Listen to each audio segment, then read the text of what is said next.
Sebelum saya menyebut Yang Berhormat Keningau, dan kita akan break nanti pukul 1. Silakan Yang Berhormat Keningau. 20 minit kerana Ketua Parti. Terima kasih Tuan Speaker. Terima kasih kerana memberikan saya peluang. Saya izinkan saya untuk mengucapkan syabas kepada syabas dan tahniah kepada Menteri Kewangan yang telah membentangkan bajet 2021 di bawah Kerajaan Keluarga Malaysia. Tidak boleh dinafikan bahawa secara keseluruhannya bajet 2022 adalah bajet yang inklusif dan komprehensif yang mengambil kira kesejahteraan rakyat sejajar dengan konsep keluarga Malaysia dan bersempena dengan inisiatif-inisiatif untuk menjana dan memperangsangkan ekonomi yang merosot akibat COVID-19. Walau bagaimanapun, sikap dan pandangan pemimpin-pemimpin pusat terhadap Sabah dan Sarawak masih lagi mengikut cara yang lama. Oleh sebab itu, rakyat Sabah dan rakyat Sarawak juga merasa kecewa bila mana mendengar bahawa Sabah hanya diberi 5.2 bilion dan Sarawak 4.6 bilion untuk pembangunan, manakala Melaya pula mendapat 67.8 bilion, sedangkan Sabah Sarawak adalah dua wilayah besar yang perlu diberi tumpuan dalam pembangunan. Tuan Speaker, izinkan saya memberi pandangan mengenai bajet 2022 dari sudut Sabah dan Sarawak, yang boleh saya percaya membendung ketidakpuasan hati rakyat, di mana sebahagian besar atau 60% mendesak Sabah Sarawak untuk keluar dari Malaysia. Saya berharap Yang Amat Berhormat Perdana Menteri dan Kerajaan Keluarga Malaysia akan mendengar keluhan rakyat Sabah dan Sarawak dan menyelamatkan Malaysia daripada perpisahan. Tuan Speaker, bajet 2022 amat mengecewakan kerana dilihat bertentangan dengan keperluan perlembagaan persekutuan. Ia juga bertentangan dengan matlamat dan aspirasi Yang Amat Berhormat Perdana Menteri dan keluarga kerajaan Malaysia yang masih lagi menganggap Sabah dan Sarawak sebagai anak tiri. Bertentangan juga dengan matlamat dasar wawasan kemakmuran bersama dan juga aspirasi dan ekspektasi rakyat Sabah dan Sarawak sebagai rakan kongsi sama taraf di antara Sabah, Sarawak dan Semenanjung. Maka bajet ini perlu dikaji semula dan ditambah baik. Tuan Speaker, Malaysia dibentuk 58 tahun yang lalu dengan syarat Sabah Sarawak merdeka melalui Malaysia sebagai rakan kongsi dan bukan sebagai jajahan, dan mempunyai hak-hak istimewa di dalam perlembagaan. Namun hak-hak ini tidak pernah dihormati selama 58 tahun, terutama sekali hak-hak kewangan dalam artikel 112C, 112D dan jadual ke-10 perlembagaan Malaysia. Fakta juga menunjukkan kerajaan pusat sengaja menjadikan kerajaan Sabah dan kerajaan Sarawak sentiasa bergantung kepada kerajaan pusat dari segi kewangan. Apakah motifnya? Sebagai wakil rakyat dan wakil parlimen, saya telah banyak kali memohon agar Sabah dilayan hak kewangannya, khususnya 40% hasil bersih yang diperolehi persekutuan dari Sabah. Namun keluhan ini tidak pernah didengar dan tidak dihormati. Saya juga tertanya-tanya kenapa. Sebagai makluman Tuan Speaker, berdasarkan hasil kasar yang dikutip oleh persekutuan dari Sabah yang dianggarkan di antara 60 hingga 100 bilion setahun. Kerajaan pusat seharusnya membayar Sabah di antara 20 hingga 36 bilion setahun. Tetapi selama 52 tahun Sabah hanya menerima 26.7 juta sahaja, kecuali tahun 2020 di mana kerajaan Sabah Warisan Plus telah bersetuju menerima 53.4 juta, walaupun jumlah sebenarnya berbilion-bilion. Tuan Speaker, pada tahun 2022 pembayaran ini masih lagi kekal dalam angka 26.7 juta. Mungkinkah ini disebabkan menunggu review di bawah artikel 112D oleh Jawatan Kuasa Perundingan Bersama? Kalau ianya betul, saya haraplah kerajaan mengambil kira bahawa selama ini kerajaan telah gagal menjalankan kewajipan mengadakan financial review setiap 5 tahun. Dan kali ini saya haraplah kerajaan akan meletakkan dalam bajet 2022 satu angka daripada 40% yang dianggar akan dikembalikan berdasarkan jumlah yang diterima. Tuan Speaker, tidak juga begitu susah untuk mengira berapa yang sepatutnya dibayar. Misalnya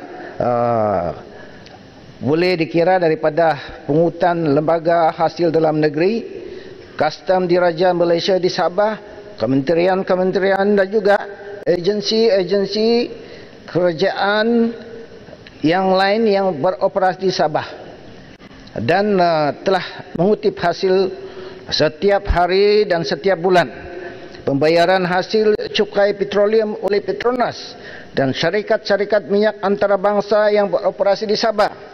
Perlu diingatkan bahawa suatu ketika dahulu lembaga hasil dalam negeri pernah mengatakan bahawa kutipan cukai di Sabah pada waktu itu adalah 40 bilion. Ini cukai saja. Tuan Speaker, saya cadangkan dengan izin, why not put a provisional sum for the 40% to be returned to Sabah? The actual amount can be paid later. Saya juga tertanya-tanya selama ini di manakah sudah duit Sabah berbilion-bilion ringgit selama ini?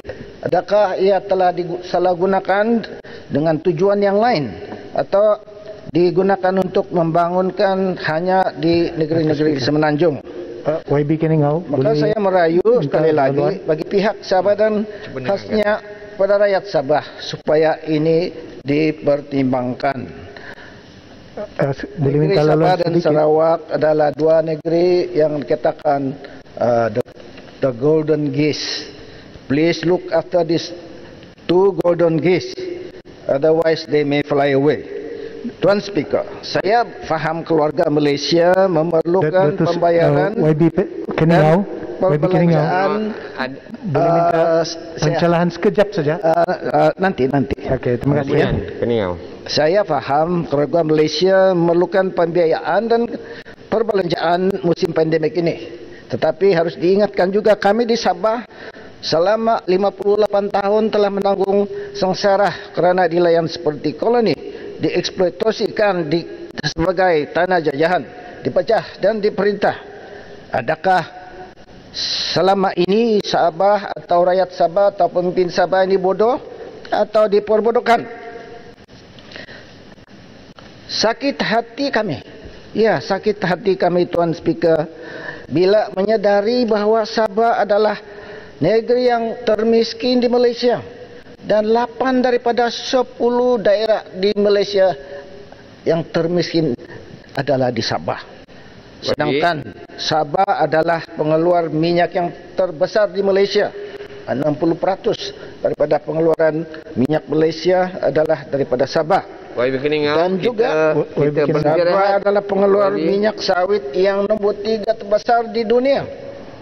Maka itu Tuan Speaker, alangkah baiknya Pak IB, sekiranya Pak IB, Yang Amat Berhormat Perdana Menteri dan Yang Berhormat Menteri Keuangan kali ini dapat menunjukkan komitmen kepada perlembagaan mulai daripada bajet 2022. Yang Berhormat, kita terpaksa berhenti rehat, kita sambung selepas rehat Pak IB.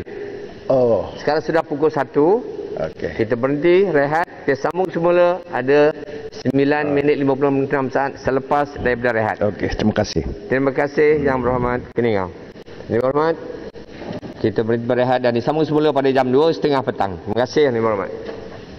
4.6 billion for Sarawak development budget against a total development budget of 77.6 billion, which means that a large portion or 67.5 billion or 87.4% goes to Semenanjung.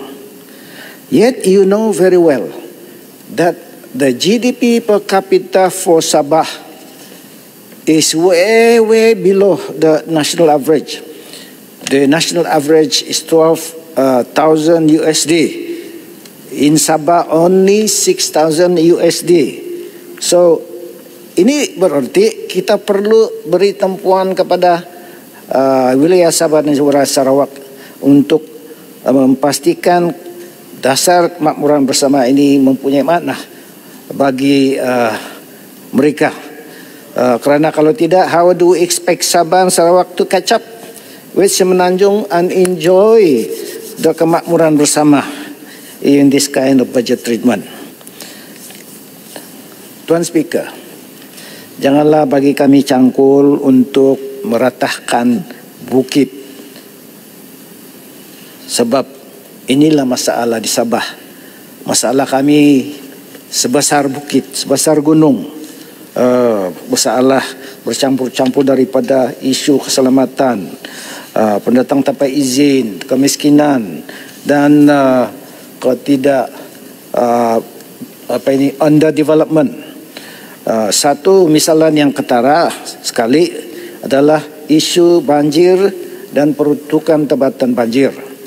Masalah banjir di Sabah tidak akan dapat diselesaikan dengan dana yang diberi bercubit-cubit atau sedikit-sedikit seperti yang diperuntukkan untuk Roaring Plan 1 dalam RMK 12. Program tempatan banjir telah dihagikan 9.19 bilion untuk 98 projek, di mana Semenanjung mendapat 7.9 bilion untuk 69 projek, manakala Sabah mendapat 806 juta atau hanya 8.8% untuk 17 projek, dan Sarawak mendapat 408 juta atau 4.4% untuk 12 projek, yaitu Melaya mendapat 86.8%. Very similar treatment in the budget. Untuk selesaikan masalah banjir di Sabah, kami memerlukan tidak kurang daripada 5 bilion. Kerajaan harus meneliti pengagihan peruntukan untuk tempatan banjir dari kacamata penyelesaian holistik. Misalnya pembinaan baraj di Likas Kota Kinabalu memerlukan dana sebanyak lebih kurang 850 juta, dan pembinaannya boleh menyelesaikan masalah banjir yang diakibatkan oleh 3 sungai. Bagaimana pula pembinaan boleh dibuat sekiranya tiada peruntukan atau peruntukan diberi hanya 100 juta untuk menyelesaikan 850 juta. YB Keningau, boleh mencelah sedikit YB Keningau, Datuk Speaker? Sekejap lagi. Untuk tambah saja, 200 juta tidak diberikan oleh kerajaan pusat kepada flood mitigation measure seperti mana yang diumumkan oleh Datuk YB Keningau. Terima kasih. Okey, terima kasih. Terima kasih penampang. Sebab baraj tersebut merupakan satu pembinaan yang amat besar. kerajaan pusat hanya memberikan cangkul untuk kerja-kerja memotong dan meratakan bukit. Our problem is as big as a mountain. Yet, when we ask for a budgetary solution, an allocation, you choose to give us only a cangkul. Jadi, bagaimana kami dapat menyelesaikan masalah yang setinggi gunung? Tuan Speaker, saya memohon pada pemimpin pusat dan kekitangan pusat, please lah change your way of thinking.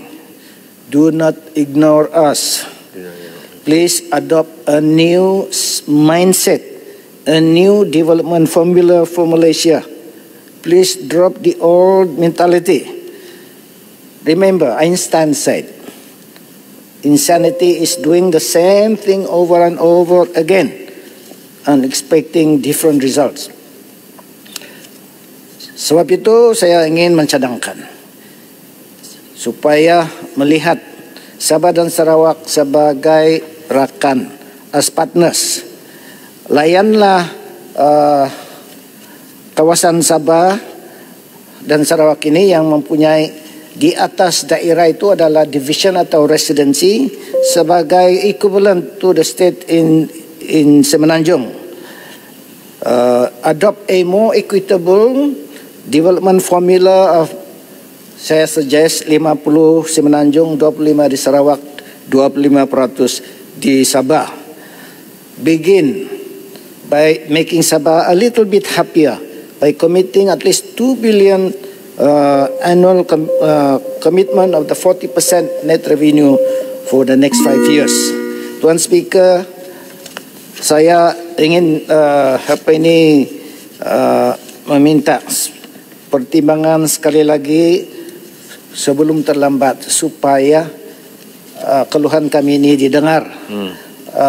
YB daripada Sabah dan Sarawak sudah banyak kali menyuarakan, tetapi lebih lantang lagi suara-suara di luar sana yang meminta supaya keluhan kita didengar atau kita akan menghadapi masalah di masa yang akan datang. Jadi Tuan Speaker, YB mintalah supaya masa dah tamat, minta rumuskan YB. Kita mempunyai mindset yang baru, layanlah sebagai partner dan hormatilah hak-hak Sabah dan Sarawak di dalam perlembagaan. Jadi saya harap kerajaan ini be the first government to have a new mindset towards Sabah, be the first PM, be the first finance minister to look at Sabah dan Sarawak dalam kacamata yang lebih adil dan seksama. Dengan itu, Tuan Speaker, saya mohon menyokong. Terima kasih Yang Berhormat Keningau.